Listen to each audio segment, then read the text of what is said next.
Que es conocida como la musa de Vox contra la violencia de género. Muy buenos días. Buenos días. Rocío, ¿qué tal? Bueno, ¿por qué creéis que se debe derogar la actual ley contra la violencia de género, sabiendo además que goza de gran consenso parlamentario? Bueno, nosotros creemos que cualquiera que vea los datos a diario en el telediario de violencia tiene que estar preocupado y tiene que ver que esta ley no ha sido eficaz.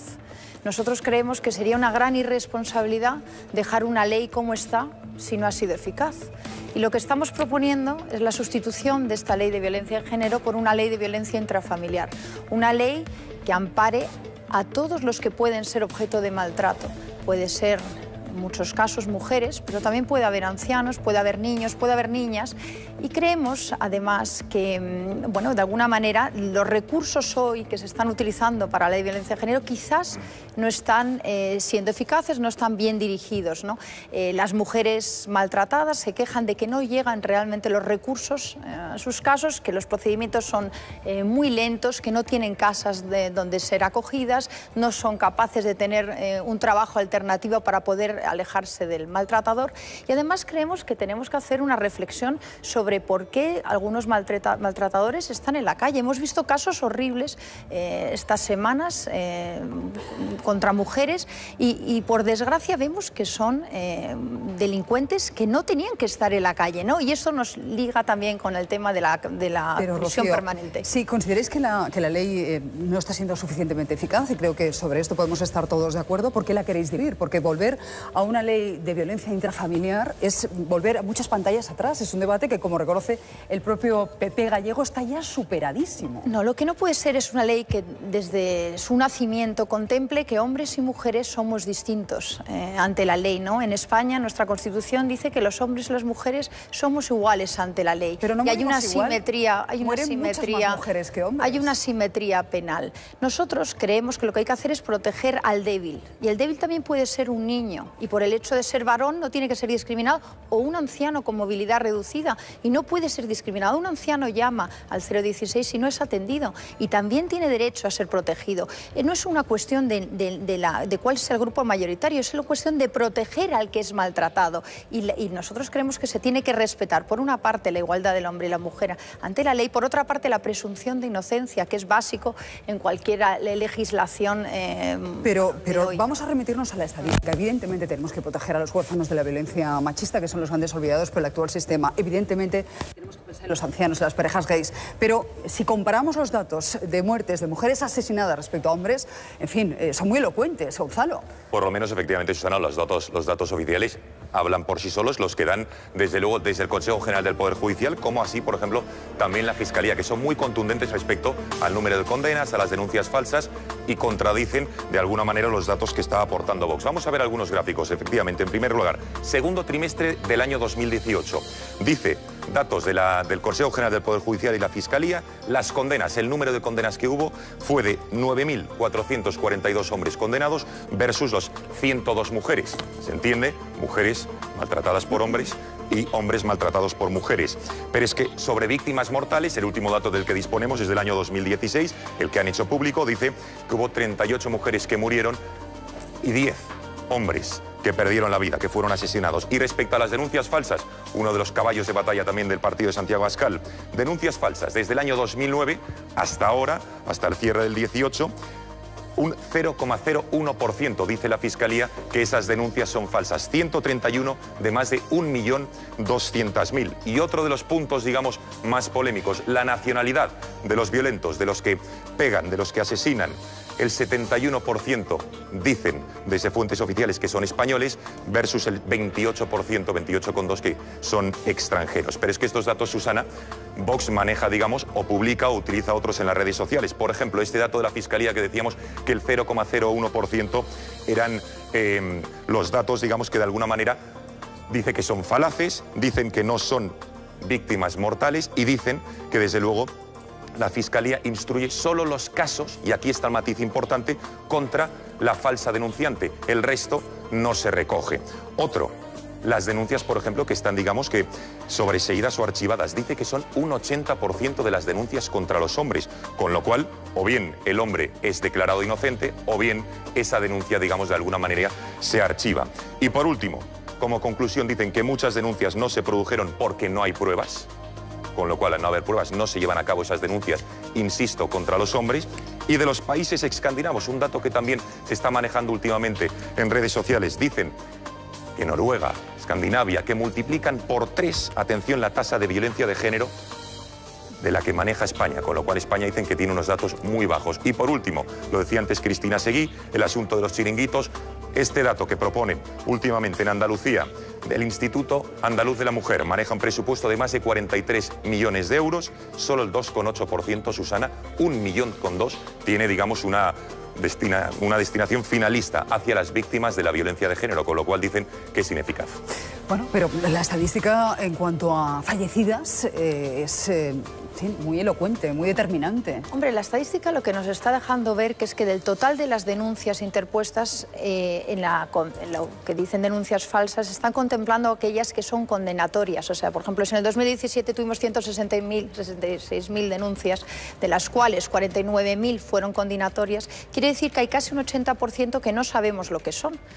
No decimos que todas esas sean falsas, pero por lo menos debemos preguntarnos qué son las sobreseídas, por qué no llegan a ser tramitadas, etcétera. Y puede que en esa bolsa sí que haya muchas que al no ser condenatorias, pues estemos condenando a 100.000 hombres a un proceso que a lo mejor algunos de ellos han sido abocados a ese proceso no justamente, ¿no? Entonces, creemos que tenemos que hacer una reflexión sobre la estadística, tenemos que reflejar también la totalidad de víctimas en el ámbito intrafamiliar de la violencia, porque si nosotros queremos acabar de verdad con la violencia, lo responsable sería hacer todos los esfuerzos para mejorar la ley, para cambiarla y todos los esfuerzos para tener todos los datos. No hacerlos sería irresponsable y sería aberrante, ¿no? Porque con que solo haya una mujer, un hombre, un niño, una niña en España que sean víctimas de maltrato, ya merecen todo nuestro esfuerzo y ya merecen que hagamos todo el esfuerzo por acabar. Os voy a pedir opinión enseguida. También se la voy a pedir a Mario Jiménez, al portavoz en el Parlamento andaluz, que nos está ya atendiendo, pero antes quiero que vean ustedes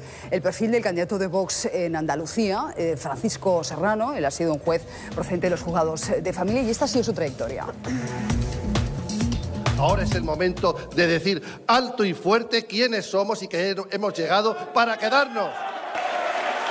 Era el gran momento del candidato de Vox a la Junta de Andalucía, Francisco de Asís Serrano Castro. Todavía el juez Serrano, para muchos, había conseguido en las autonómicas el apoyo de casi 400.000 andaluces y con sus 12 diputados se ha convertido en pieza clave en la política andaluza. Pero ¿quién es el juez Serrano? Antes de su irrupción en la política, sus opiniones como magistrado no dejaban indiferente. Ahora también tenemos la obligación de cambiar pañales, de poner lavadoras, de acuerdo, pero esa obligación para el hombre desaparece cuando se produce el conflicto de pareja, porque a partir de la ruptura lo de los pañales es cuestión de las mujeres y resulta que los hombres lo único que pasan es tener capacidad para pagar pensiones. Y se protege a la mujer no por el hecho de que sea víctima de maltrato, auténtica víctima de maltrato, sino por el hecho de ser mujer.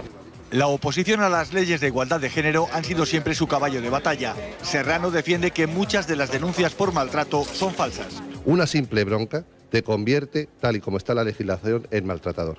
Unos argumentos contestados por las agrupaciones feministas, que exigieron incluso al Consejo General del Poder Judicial que le abriera un expediente por defender a los maltratadores. Me llamaron que yo era portavoz de maltratadores, me dijeron que yo me comportaba como un maltratador y otras sutilezas. Serrano se mantuvo en sus 13, asumió el papel de contrapunto del feminismo, como en este debate en Espejo Público en el año 2010.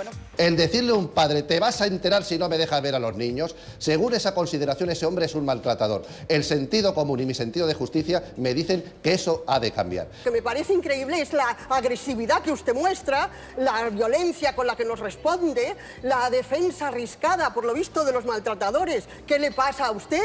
En el año 2011 fue apartado de la carrera judicial. Amplió 2 días el régimen de visitas de un padre separado porque su hijo quería participar como paje en una procesión de Semana Santa en Sevilla. La madre lo denunció. El Tribunal Superior de Justicia andaluz lo condenó a una multa y a 2 años de inhabilitación, que el Supremo amplió a 10 y que finalmente el Constitucional redujo de nuevo a 2. En 2014, Serrano cambió la toga por la política. Las autonomías han sido un fracaso. Serrano continúa su batalla contra las leyes de igualdad, ahora no como magistrado, sino como responsable de Vox en Andalucía. Pues conocía o querría conocer vuestra opinión, Anabel, Nacho. Entiendo que Cristina, que ha defendido su tesis en este programa en más de una ocasión, coincide plenamente con Rocío Monasterio.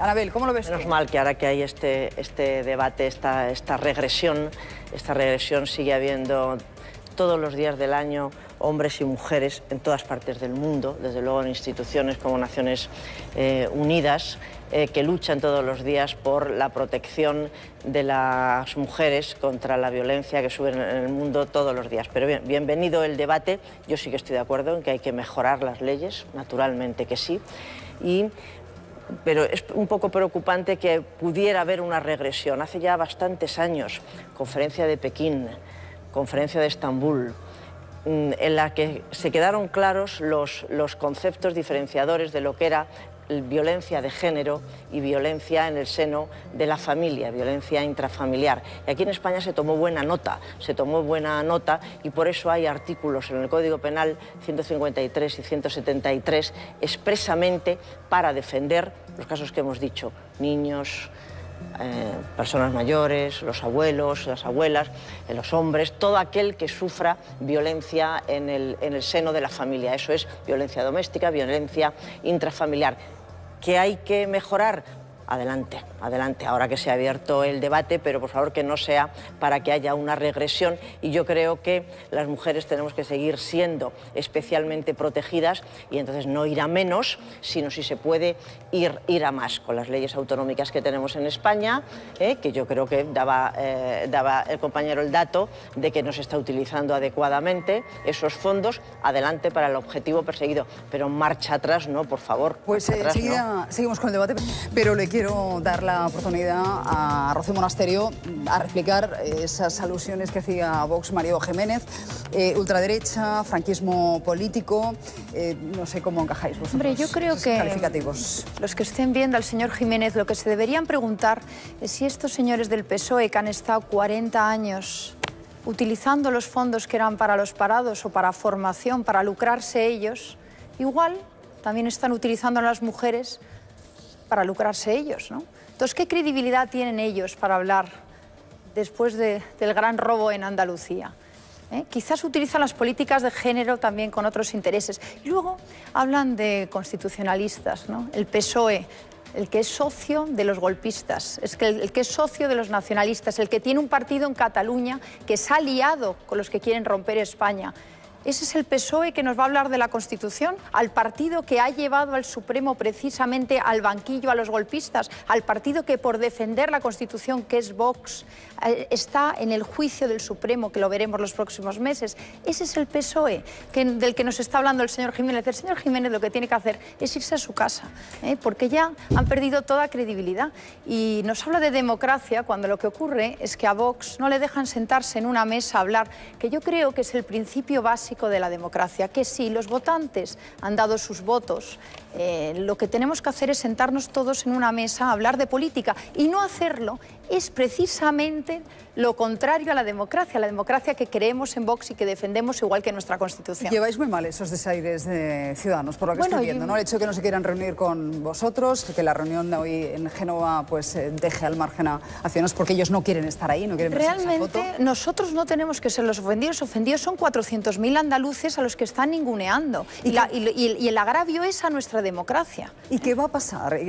Porque entiendo que la alternativa es que Susana Díaz pueda salir investida, sabiendo que es riesgo. ¿Estáis dispuestos a ir a unas nuevas elecciones? Bueno, realmente la pregunta aquí es si Ciudadanos lo que quiere es pactar con el PSOE, ¿no? Quizás Ciudadanos tiene más afinidad con el PSOE, ya hemos visto que se ha sentado con Podemos antes que con Vox, y a lo mejor pues Ciudadanos lo que está pensando es en un futuro pactar con Pedro Sánchez, con el socio de los independentistas, con el socio de los nacionalistas. A lo mejor ese es el plan de Ciudadanos, y lo que tiene que hacer es contárselo abiertamente a sus votantes y contarle también si cree en la democracia o no cree, porque la democracia es sentarse en una mesa a hablar, y eso es lo que hoy está arrebatando Ciudadanos a 400.000 andaluces. Bueno, pues les doy la encuesta del Español. PP, Ciudadanos y Vox sumarían ahora mismo el 49,3% de los votos, pero Pedro Sánchez seguiría en la Moncloa. El Partido Popular se desangra entre un Ciudadanos que le rebasa y un Vox que se dispara hasta el 12,5% de los votos. Y la sangría llega sobre todo por Vox, no nos engañemos. Bueno, es que entiendo que las propuestas de Vox no serán tan perniciosas, ¿no? Porque yo escuchaba al señor señor Jiménez, político de ultraizquierda. Siempre que sale un político de ultraizquierda a hacer un discurso contra alguien que no piensa como ellos, le enmiendan a la totalidad su condición sexual y su condición de persona, llamándole ultraderechista o franquista. Porque este señor, que estos siempre utilizan el lenguaje inclusivo para todos, señoras y señores, en este caso decía que los señores de Vox venían a completar la regresión de derechos, como si no hubieran señoras también de Vox o señoras fuera de Vox como yo, que ha advertido en este discurso graves contradicciones, porque este señor habla de igualdad cuando defiende abiertamente, y lo acaba de decir, la discriminación positiva. Es que hablamos de una ley que con la mera denuncia ya transforma a la denunciante en víctima y, por tanto, al señor en maltratador. Este señor que habla de cómo han avanzado los derechos del colectivo homosexual y se niega a amparar a las parejas homosexuales y a meterlas dentro de una nueva ley. Lo que está clarísimo es que el dinero público ha de ir a los recursos en los juzgados y a los recursos de las fuerzas y cuerpos de seguridad del Estado. Lo contrario son asesoras como la señora Juana Rivas, que aconsejan el secuestro parental, por ejemplo, para avanzar con el tema de las custodias, y en las chochocharlas, que han destinado tanto dinero público a... No, chochocharlas, dinero, talleres de masturbación a las mujeres. Por Dios. No, es que existen. Es que a mí me indignan... ¿Ese es el nombre oficial? Me indignan chochocharlas. Pero es el nombre que le habrás puesto tú. Chochocharlas. No creo que se autodenominen No, se así. denominan chochocharlas. Palma de Mallorca había una que se llamaba. Sí, yo particularmente... Bueno, venga, Nacho, y seguimos, que quiero hablarles de los despachos judiciales, de la entrega, que por primera vez en 20 años se va a hacer en Madrid, no en Cataluña, y hay mucha polémica con ello. Por titulares, como hemos hablado de tantas cosas, pues resumiendo, yo creo que el discurso de Pedro Sánchez cae por su propio peso, porque él fue el primero en atravesar todas las líneas rojas cuando pactó con los... se llegó a la Moncloa gracias al apoyo de los partidos secesionistas y gracias a Bildu. Entonces ahora su discurso contra Vox pierde todo fuelle, porque Vox, que yo sepa, todavía no ha cometido nada contra la Constitución ni nada contra las leyes. Segundo punto, yo creo que el tema del debate identitario de la violencia de género, de la ley de violencia de género, no es el momento adecuado ni es el tono adecuado. Es un tema lo suficientemente sensible y complejo como para que esté en una mesa ahora mismo para negociar con condición sine qua non para el gobierno de una comunidad autónoma. No es el momento, porque no es, si se coge con brocha gorda como se está haciendo, parece que se intenta cambiar una ley de violencia de género porque se quiere ir contra el feminismo, y cuando no es contra el feminismo es contra la mujer. Cuando intentas cambiar esa ley vas contra la mujer. Pero es que yo no creo eso. Y tercero... Como mujer, te lo digo. Y tercero, sí, ya lo sé, pero si entramos en este debate... Es contra la desigualdad constitucional, contra la desigualdad judicial, contra la inconstitucionalidad que supone que el hombre sea maltratador a priori. Que estoy de acuerdo. Y yo soy mujer. Que estoy de acuerdo, pero creo que no es el momento, ni el tono, ni se tiene que abordar de otra forma. Los recursos los queremos para las maltratadas, no para los chiringuitos. No te voy a llevar la contraria. Lo que dice García Egea, que no puede ser un debate no te voy a llevar la contraria. Yo creo que es urgente. Se tiene que hacer una mesa, una mesa de producción. Y tercer punto, lo has dicho, la encuesta que decías del Español. Yo creo que el PP tiene un problema y tiene un problema gordo con Vox, lógicamente. Porque se lo está comiendo, le está merendando. Se lo está comiendo, se ha comido un buen trozo en Andalucía, no solamente de Vox, de PP, pero fundamentalmente. Se va a comer un buen trozo del PP en Madrid y lo veremos. Ahora mismo en las encuestas que están saliendo dan primero en el ayuntamiento, voy a decir, dan primero a Carmena, dan segundo a Ciudadanos, tercero a Vox, cuarto al PP y quinto al PSOE. Es decir, Dios, el bipartidismo, cuarto, y al sorpaso al PP, ¿no? Cuarto y se quinto. Ha convertido en voto útil. Y el problema para el PP es cómo tienes que pactar con Vox, sabiendo que si pactas con Vox y asumes su discurso, te va a seguir comiendo electores. Porque te conviertes en una copia barata del original, que es lo que le pasó a Convergencia con Esquerra Republicana. De esa lección algunos deberían aprender. No, y ojo digo, porque ha dicho los datos del Ayuntamiento de Madrid, pero la posible candidata quizá de Vox, lo que más está sonando, podría ser incluso Rocío Monasterio, que es la presidenta de Vox Madrid, a la alcaldía, con lo cual, con los datos que ha dado Nacho, incluso no se descartaría que con los pactos pudiese haber alguna sorpresa y que Rocío tuviese algún tipo de responsabilidad. Rocío, te pido que no saques de dudas ante las quinielas que te sitúan en la alcaldía de Madrid. No lo va a hacer. Vox no somos designados por el presidente del partido, tenemos unas primarias y se vota y ya veremos quién se presenta candidatos. Tenemos candidatos estupendos con perfiles extraordinarios. ¿Pero te apetecería? Tanto para alcaldía, hombre, a mí creo que sacar a Carmena del ayuntamiento es un reto. ¿Te Efectivamente, es muy importante fuerte, para Madrid. Pero es que Vox puede hacerlo, pero también en la comunidad podemos hablar de muchas leyes ideológicas como las del género, donde también vamos a dar la batalla sobre la inmigración ilegal y sobre el gasto y sobre los impuestos, que es de lo que estamos hablando en Andalucía, y solo se habla del tema de la violencia de género cuando hemos puesto sobre la mesa 10 temas de los que también queremos hablar. Pero y para esta eso es la queremos... línea roja, ¿no? Nuestra línea roja es la línea de la bandera española, que la combinamos con la igualdad. Entonces, lo que le conviene a los españoles, esas son nuestras líneas rojas. Pues Rocío, muchísimas gracias por acompañarnos. Muchas gracias a vosotros.